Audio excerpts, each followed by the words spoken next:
Geralmente, quando pensamos uma nova vaga tecnológica, a expectativa natural é de que seja uma simples adição à nossa rotina. Claro, pensamos de forma linear. Exato. É tipo comprar uma ferramenta nova para a garagem.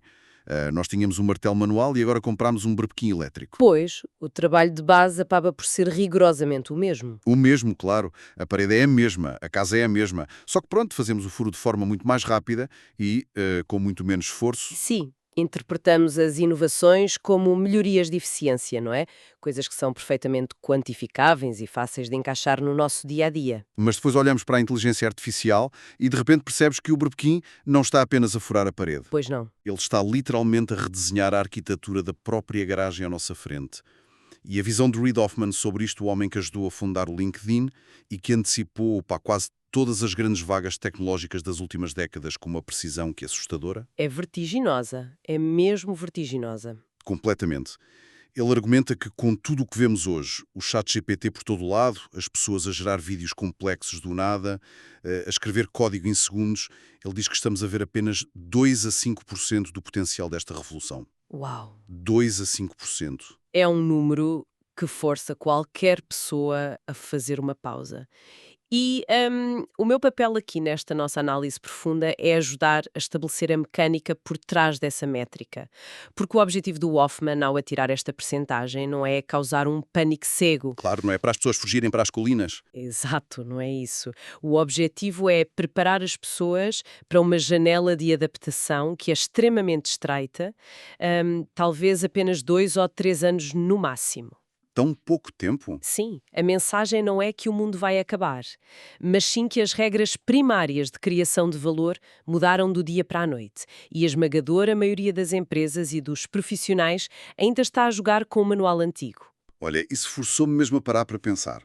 Porque ele dá um exemplo nas nossas fontes para ilustrar esta mudança que parece saído de um thriller financeiro. O caso do código do Claude, não é? Esse mesmo.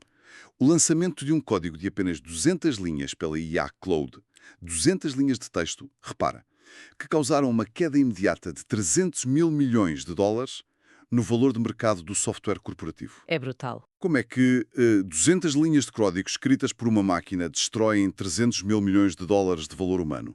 Isso não parece fazer sentido nenhum na economia tradicional. Faz todo o sentido se percebermos o que os investidores institucionais viram nesse exato momento. Não foi uma falha técnica do mercado. Foi o quê, então? Foi a antecipação de uma obsolescência em massa. Pensemos no software SaaS, aqueles gigantescos sistemas de subscrição que as empresas usam para gerir clientes, faturação, recursos humanos, como a Salesforce ou a SAP. Certo, aqueles monstros de software. Isso. O valor destas empresas baseia-se num fosso de complexidade tremendo. É muito difícil, muito demorado e estupidamente caro criar e manter esse software de raiz. Pois é preciso um exército autêntico de engenheiros de software séniores, não é? Precisamente, o que os investidores perceberam ao olhar para aquelas 200 linhas de código geradas de forma perfeitamente funcional pelo Claude é que as barreiras de entrada tinham acabado de colapsar. Desapareceram de um dia para o outro. Completamente. A inteligência artificial demonstrou que conseguia replicar a infraestrutura básica de um software corporativo quase instantaneamente e a um custo marginal próximo de zero. Lá se vai o fosso de proteção bilionário. Exato. Se qualquer pequena empresa pode pedir a uma IA para lhe construir um sistema de gestão à medida numa tarde, por que pagar milhões em licenças anuais a um gigante tecnológico? Ou seja, não é o fim do código em si, é o fim de quem escreve código como um trabalho mecânico e isolado, certo? O que nos transporta para aquele conceito central do Hoffman, de que o trabalhador colaborador individual acabou. Pois a ideia de seres o tipo do Excel na contabilidade ou a rapariga da programação no departamento de TI, isso morreu. Morreu? O mercado vai deixar de recompensar a execução isolada de uma tarefa técnica específica. Se fores apenas a pessoa que processa uma folha de cálculo, o teu valor tende a zero. Porque o mercado vai passar a exigir que cada pessoa perca um conjunto de agentes de IA em simultâneo.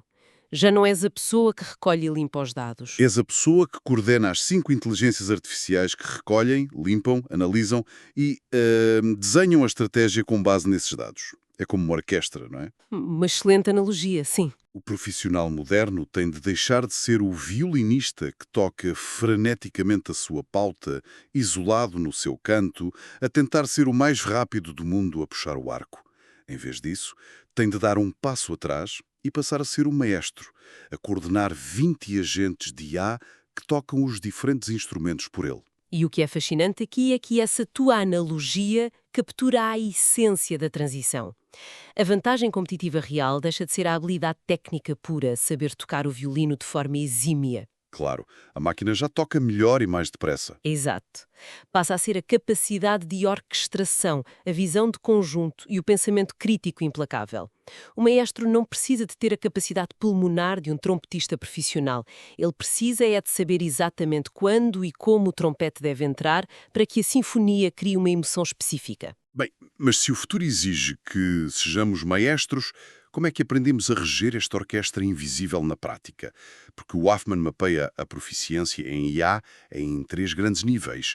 E confesso que o que ele descreve como um nível básico já me deixou a sentir que estava na idade da pedra. Pois a maior parte das pessoas acha que o básico é abrir o chat e escrever. Exatamente. Para ele escrever aquele comando clássico de escreve-me um e-mail para o chefe a pedir férias já está completamente ultrapassado e não serve para nada. O nível básico de hoje exige, desde logo, uma mudança drástica de interface, passar da dependência do teclado para o uso intensivo da voz. Mas porquê a voz? Quer dizer, é apenas por uma questão de preguiça de teclar ou há uma lógica real de produtividade por trás disto? Há uma questão puramente ligada à largura de banda cognitiva humana. Nós falamos muito mais depressa do que escrevemos. Uhum, verdade. Mas o mais importante é que a fluidez do nosso pensamento verbal permite articular contextos infinitamente mais ricos. Quando escreves num teclado, o teu cérebro tende a resumir e a simplificar o teu pedido para poupar tempo e esforço físico. Cortas os detalhes todos para despachar. Exatamente. Quando falas com a máquina, dás-lhe as nuances todas, os teus receios, o contexto emocional daquele e-mail, e isso liga-se diretamente à segunda exigência do nível básico de Hoffman, que é o domínio do metaprompting. Olha, isso explodiu uma cabeça.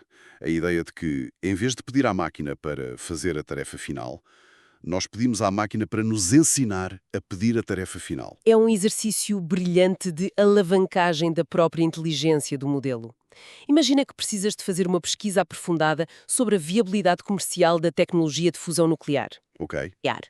Mas no nível básico que estamos a discutir, tu usas a voz e dizes à IA algo muito mais intencional. Tipo o quê? Tipo, sou um analista financeiro na área da energia. Preciso de perceber os avanços na fusão nuclear nos últimos 2 anos, focando-me na transição do laboratório para o mercado. Diz-me qual é o melhor comando, o prompt mais perfeito, rigoroso e estruturado possível que eu te devo dar para que tu me faças a pesquisa mais exaustiva do mundo sobre isto. Uau! E a IA não me dá a resposta sobre a fusão nuclear de imediato, certo? Ela devolve um comando de 2 páginas. Exato, altamente complexo. Cheio de parâmetros que eu nunca me lembraria de incluir. E só depois é que eu copio, colo e executo esse super comando. O resultado final será ordens de magnitude superior. É incrível. E isto é só o nível básico. Pois porque as coisas sobem de tom quando avançamos para o nível médio. É aqui que começamos a brincar à atribuição de papéis e aos chamados agentes persistentes. Sim, em vez de aceitar a primeira resposta simpática e neutra da máquina, a estratégia é obrigá-la a assumir personagens extremas. Como dizer, responde a isto como se fosses um investidor de risco impiedoso do Wall Street, ou seu advogado do diabo destrói o meu plano de negócios e aponta-me todas as falhas lógicas. É a capacidade de simular uma sala de reuniões cheia de especialistas brilhantes e discordantes a que qualquer pessoa tem acesso às 2 da manhã a partir do sofá de casa. Isso é um superpoder. E não só. No nível médio, cortamos com o conceito de conversas descartáveis e isoladas. Passas a construir agentes persistentes. O que são agentes persistentes, exatamente? São sistemas de IA que estão permanentemente ligados ao teu Notion pessoal, às transcrições das tuas reuniões de equipa no Zoom ou aos teus e-mails. Eles atuam como estrategas contínuos que conhecem o histórico da tua empresa. Ok, então eles têm a memória. Sim. Eles lembram-se de que a tua equipa de marketing chumbou uma ideia parecida há 6 meses, por exemplo, e aplicam essa memória institucional aos problemas que lhes apresentam hoje. Ok, mas aqui tenho de fazer uma pausa e ser um pouco do contra com toda esta utopia. Força! Porque tudo isto soa fantástico na teoria, mas levanta-me uma dúvida genuína e algo perigosa. Nós sabemos que o treino da grande maioria destes grandes modelos de linguagem tem uma data de corte no tempo. Há modelos cujos dados de treino terminaram há 18 meses. Sim, é um facto. A minha questão é, até que ponto não estamos a ver líderes de empresas a tomar decisões de negócio absolutamente críticas, baseadas em dados que já estão completamente obsoletos? A sensação que dá é que as pessoas tratam a IA como um oráculo onisciente e mágico. E esquecem-se de que a máquina não faz a mínima ideia do que aconteceu na economia global ontem de manhã. Essa é uma falha crítica na adoção atual da tecnologia, e o facto de levantares isso valida perfeitamente um dos maiores pontos cegos de quem está a tentar ser eficiente. E há solução para isso no nível médio? A resposta a esse problema está no próprio núcleo do nível médio de proficiência. A solução não é confiar cegamente no conhecimento interno e congelado da IA. A solução é instruir ativamente o modelo para usar ferramentas externas no momento da análise. Forçá-la a ir à web? Exatamente. O teu comando, como maestro, tem de ser explícito. Algo como: usa a tua função de pesquisa web, acede aos relatórios financeiros públicos desta empresa relativos ao trimestre passado, lê as manchetes de ontem nos jornais económicos e só depois de processares tudo isso em tempo real é que cruzas os dados com a tua análise de risco base. Faz todo o sentido, porque se o utilizador não forçar a IA a ir à internet buscar contexto atualizado, está efetivamente a desenhar uma estratégia empresarial brilhante para o ano passado. É literalmente como ler o jornal de ontem de manhã para tentar prever o fecho da bolsa da manhã à tarde. É suicídio financeiro. Bem, mas agora, onde as coisas escalam de forma assustadora é no nível avançado.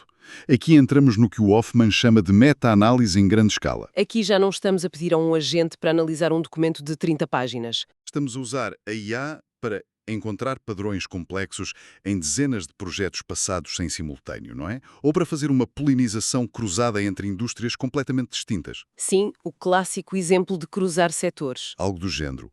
Analisa as táticas de retenção de clientes altamente agressivas que os criadores de criptomoedas estão a usar no Discord e adapta-as para a minha cadeia de padarias tradicionais de bairro. É a inovação por transposição de domínios, feita em poucos segundos, algo que antigamente exigiria a contratação de uma equipa criativa altamente diversificada durante semanas. E é neste nível avançado que surge um conceito que me deixou a pensar durante horas.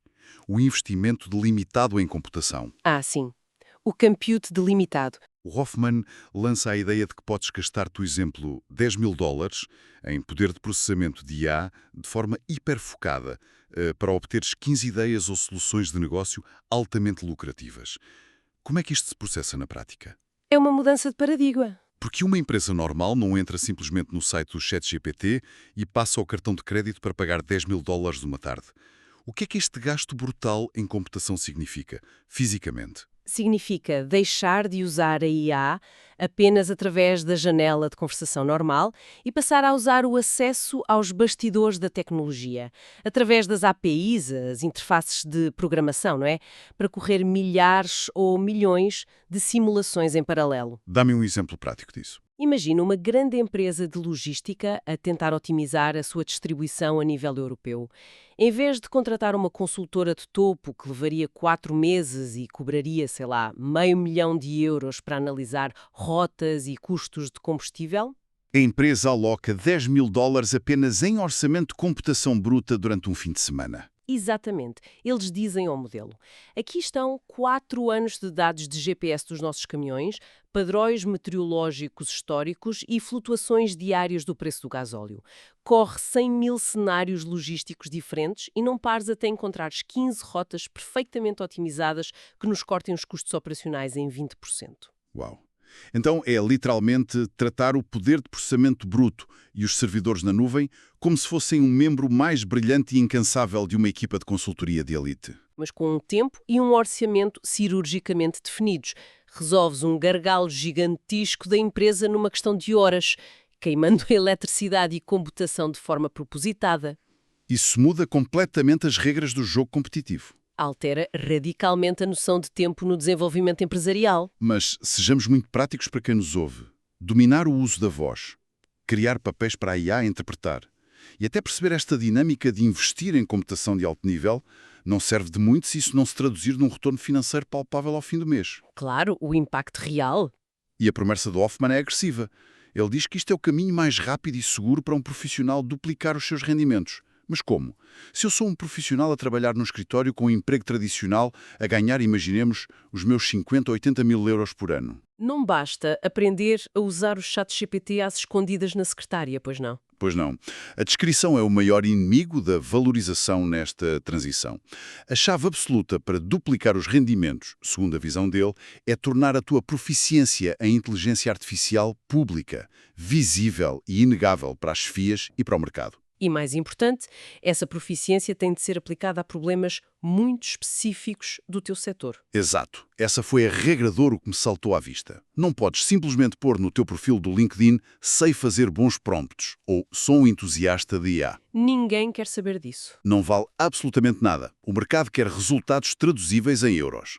Tens de mostrar um impacto real. Tens de poder dizer publicamente: eu apliquei modelos de linguagem para automatizar a análise de risco da nossa cadeia de abastecimento, reduzindo o tempo de resposta de 3 semanas para 2 dias úteis. É a prova de valor. Porque as empresas corporativas, neste preciso momento em que estamos a falar, estão desesperadas e com orçamentos enormes à procura de talento capaz de liderar a sua própria transformação interna. Os conselhos de administração sabem que vão ser engolidos se não usarem IA, mas não fazem mínima ideia de como o implementar no dia-a-dia. Quem souber reger a orquestra, literalmente dita o seu preço e o seu salário. E a verdadeira beleza desta mudança de paradigma é que a oportunidade não está todo restrita aos engenheiros que andam por Silicon Valley. Nem pensar. A democratização do acesso é profunda. E abrange as camadas mais improváveis da economia global. Temos de partilhar o caso do taxista. A história do taxista marroquino, para mim, foi a ilustração perfeita de que isto não é uma conversa de elite tecnológica. E é uma história fantástica. O Hoffman ilustra isso com o caso de um taxista em Marrocos que não falava uma única palavra de inglês. Zero. Historicamente, este homem estaria sempre dependente e à mercê de agências de turismo e hotéis locais que lhe angariariam os turistas ocidentais e lhe ficariam com a maior margem de lucro pelo serviço de intermediação. O normal, não é? O que é que ele fez para contornar isso? Ele começou a usar a IA no seu telemóvel não apenas como um tradutor básico, mas como o seu próprio Departamento Internacional de Operações. Que loucura. Ele construiu relações diretas com os clientes britânicos e americanos, coordenou itinerários turísticos complexos, negociou preços em tempo real e geriu toda a experiência do cliente através da inteligência artificial. Ou seja, ele eliminou completamente o intermediário corporativo e passou a capturar a totalidade do valor do seu trabalho para si mesmo, apenas com um telemóvel comum na mão. É o poder da IA como nivelador. O que é que isto nos diz sobre aquele medo constante e visceral da substituição laboral? Porque toda a gente nas notícias ouve que a IA escreve código, a IA escreve e-mails, logo os engenheiros de software e os contabilistas vão todos diretos para o desemprego. Mas o argumento de Hoffman vira esta lógica de pernas para o ar. Os engenheiros de software não vão desaparecer. O que vai acontecer é que eles vão passar a ser contratados por instituições que nunca tiveram capital para os ter, certo? Essa é a grande ironia, e muitas vezes ignorada, da automação de baixo custo. Pensemos numa rede de padarias tradicionais ou numa cadeia regional de supermercados familiares. Ou numa empresa de caminhões de média dimensão. Sim, essas estruturas empresariais clássicas nunca se puderam dar ao luxo de ter sistemas de software perfeitos e feitos à medida, porque pagaram uma equipa de dezenas de engenheiros de software durante 18 meses era financeiramente incomportável. Totalmente fora do orçamento. Mas agora, com a inteligência artificial a baixar o custo de geração de código para cêntimos, essas empresas tradicionais vão finalmente poder ter sistemas personalizados que dão resposta aos seus problemas exatos. E elas vão precisar desesperadamente de contratar aquele engenheiro de software. Exatamente. Não para ele sentar numa cave a teclar linhas de código tediosas 8 horas por dia, mas para ele atuar como o famoso maestro, a coordenar múltiplos agentes de IA para construir, por exemplo, o sistema de gestão de armazém perfeito para as necessidades daquele supermercado específico. E de forma rápida e barata. Ou seja, O talento humano especializado não desaparece, apenas se desloca da simples execução para alta orquestração. O talento move-se para onde há necessidade de orquestração técnica e estratégica. Mas repara, essa redução brutal de custos empurra-nos para um dilema existencial nos negócios. Porque se a automação está a baratear radicalmente a criação de tudo, seja a construção de uma aplicação móvel ou a redação de 100 textos para o blog de uma marca de sapatos, O que é que mantém o seu valor real, não é? pois, como é que uma empresa consegue sobreviver e cobrar mais quando o seu concorrente do outro lado da rua consegue gerar a exata mesma quantidade de trabalho a uma minúscula fração do custo? A resposta a essa vulnerabilidade passa pelo conceito de fosso protetor competitivo. E a análise divide-se aqui em duas frentes muito claras: os negócios estruturais e o conteúdo. Começando pelos negócios estruturais. Do lado dos negócios em geral, as corporações massivas, como os gigantes do software que discutimos há pouco, estão num risco iminente. Durante muito tempo, a sua maior vantagem era serem enormes, lentos e pesados. Adicionavam tantas funcionalidades aos seus sistemas que era um pesadelo logístico para um cliente mudar de fornecedor. Ficavam reféns. Mas agora, a agilidade de uma pequena empresa vale infinitamente mais do que a infraestrutura pesada de uma corporação. Pequenos grupos de profissionais, altamente capacitados com o IA, podem identificar falhas no mercado e criar soluções personalizadas e incrivelmente baratas, numa questão de semanas. Criando disrupções profundas no setor inteiro. O tamanho passou a ser um peso. A agilidade passou a ser o melhor escudo protetor. E depois ao lado do conteúdo. E aqui a expressão conceptual que o Hoffman usa é absolutamente brilhante. A da música de ambiente, não é? Essa mesma. Ele diz que muito em breve vamos ser inundados por um oceano interminável de conteúdo gerado por IA e que isso se vai transformar na música de ambiente da internet. Aquela música de elevador constante, tecnicamente imaculada, sem uma única nota fora do sítio. Mas que é completamente desprovida de alma. Genérica, a tocar de fundo em todo o lado, porque é incrivelmente barata de produzir. Num mundo onde qualquer inteligência artificial faz imagens perfeitas de pôr do sol, escreve relatórios perfeitos e gera testes práticos sem erros, o que é que os consumidores vão ativamente procurar, valorizar e pagar para ter? Vão procurar a confiança genuína e a experiência partilhada. O fator estritamente humano que não pode, por definição, ser programado por uma máquina, por mais avançada que seja. Olha, as fontes dão um exemplo excelente com a preparação para exames de admissão, como o SAT, para as universidades, ou os exames de inglês, como o TOEFL. Uma inteligência artificial pode, hoje mesmo, e a um custo ridículo, gerar os melhores e mais difíceis testes práticos do mundo. Analisar a milímetro as falhas gramaticais de um aluno e cuspir um plano de estudo impecável. Sem dúvida. Mas a IA não consegue criar a ansiedade positiva e a motivação palpável que um estudante sente por estar sentado numa sala física, rodeado por outros 20 colegas que estão a lutar e a suar para alcançar o mesmo objetivo académico que ele. A IA não substitui o carisma de um professor inspirador. Não te dá aquele fator de responsabilização social de teres de olhar um mentor nos olhos e admitir com vergonha: eu falhei. Não estudei o suficiente esta semana. Precisamente, se ligarmos isto ao panorama geral da adoção tecnológica, o que verificamos é que a IA resolve de forma brilhante o problema da escala, da eficiência processual e da redução de custos, mas falha redondamente no problema da empatia e da construção de confiança irracional entre as pessoas. O incentivo para a nossa audiência é claro. Muito claro. Construam o vosso valor, as vossas empresas e as vossas carreiras, exatamente naquelas fissuras onde a tecnologia falha. O foco deve estar na construção de comunidades coesas, na curadoria feita com um gosto cultural e humano e no desenvolvimento de marcas pessoais fortes que assentam em reputação e conexão autêntica. A tecnologia será a vossa alavanca nos bastidores, mas a humanidade visível é o diferencial que sela o negócio. E olhando lá mais para a frente, para as próximas décadas, os números que o Hoffman atira em relação ao futuro das invenções humanas são autêntico prego no caixão do mito do gênio solitário. Os números são fascinantes. Ele estima que cerca de 60% a 70% de todas as invenções futuras, e estamos a falar de descobrir novos materiais na física quântica, curas revolucionárias na medicina, baterias do futuro, serão fruto de uma colaboração direta, intrincada e simbiótica entre humanos e IA.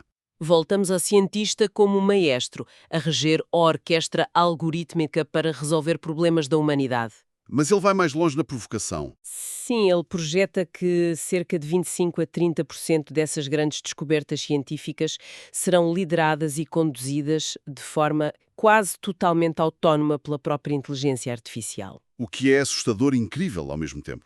Ela será capaz de identificar padrões ocultos em mares de dados biológicos ou químicos que um olho e um cérebro humano jamais conseguiriam detectar, nem que tivessem um milénio para procurar. O que, se fizermos bem as contas, deixa apenas uma fatia minúscula. Uns parcos e nostálgicos 5% do futuro da inovação para aqueles clássicos momentos eureka puramente humanos. Só 5%. Aquele ideal romântico do inventor isolado no seu laboratório, a beber café e a ter um momento de iluminação divina repentina, sem qualquer assistência de software. Apenas 5% é o limiar de uma nova era científica para a nossa espécie. É mesmo. E é com esta constatação profunda que entramos na reta final desta nossa exploração. A reflexão de fecho, a recomendação prática e imediata que o Hoffman deixa como desafio para o próximo ano. E repara, não requer investimentos de $10.000 em computação, nem conhecimentos arcanos de programação. Requer apenas uma disciplina mental de ferro. Exato. Transformar o pensamento na utilidade da inteligência artificial num reflexo instintivo, quase primitivo. Trata-se do treino contínuo do nosso músculo cognitivo invisível. Ele argumenta que a grande maioria das pessoas e dos profissionais que hoje afirmam categoricamente sim, claro, eu uso bastante a inteligência artificial, na verdade, ainda a usam como um mero motor de busca glorificado. De forma reativa e esporádica. Pois, a profundidade da utilização diária baterá sempre a quantidade de aplicações vistosas que se têm instaladas no telemóvel. Tarefa do teu dia. Seja começar a desenhar o plano para umas férias turísticas em Roma com a família. Seja avaliar se o potencial imobiliário de um bairro vale a pena para investir as poupanças. Ou até, antes teres uma conversa difícil e conflituosa com um familiar ou com um sócio de negócios. Esse exemplo da conversa é emocionalmente muito poderoso. É. A pergunta que tem de disparar imediatamente na frente do teu cérebro tem de ser: como é que a IA me pode ajudar a preparar para isto? E a nuance vital dessa recomendação estratégica é que, em dezenas de casos, logo após fazeres essa pergunta a ti mesmo, a resposta ponderada e sensata pode perfeitamente ser: neste caso específico, a inteligência artificial não me vai ajudar. Vou resolver isto de forma puramente humana. E chegar a essa conclusão é perfeitamente válido. O que não pode nunca falhar é o processo mental prévio. O treino reflexivo, a pausa para colocar a questão, tem de acontecer em todas as tarefas, todos os dias, até que se torne uma segunda natureza, tal como olhar instintivamente para os dois lados de uma estrada antes de a atravessar. O exercício metódico e constante de pensar como um arquiteto de soluções complexas e não como um simples operário fabril encarregue de uma máquina de escrever moderna. Sem dúvida. E é com esta imagem do maestro e do arquiteto em mente que eu queria fechar a nossa exploração de hoje, deixando no ar uma ideia provocadora para quem nos ouve ruminar nas próximas horas, na viagem de carro de regresso a casa ou a caminho do escritório amanhã de manhã. Força. Se estamos realmente a caminhar a passos largos para um cenário onde a inteligência artificial vem efetivamente assumir 95% do trabalho pesado e estrutural de toda a nossa inovação futura, seja a análise brutal de terabytes de dados, a escrita morosa de milhares de linhas de código ou a pesquisa histórica e científica infinita, Certo. será que o verdadeiro valor e o gênio da mente humana vão deixar de residir na nossa capacidade histórica e tão aplaudida de encontrar as respostas certas, para passarem a residir única e exclusivamente na nossa arte cada vez mais refinada e essencial de saber fazer as perguntas perfeitas? Fica a reflexão para cada um de nós. Muito obrigado por estarem connosco. Obrigada por acompanharem. Continuem sempre a explorar.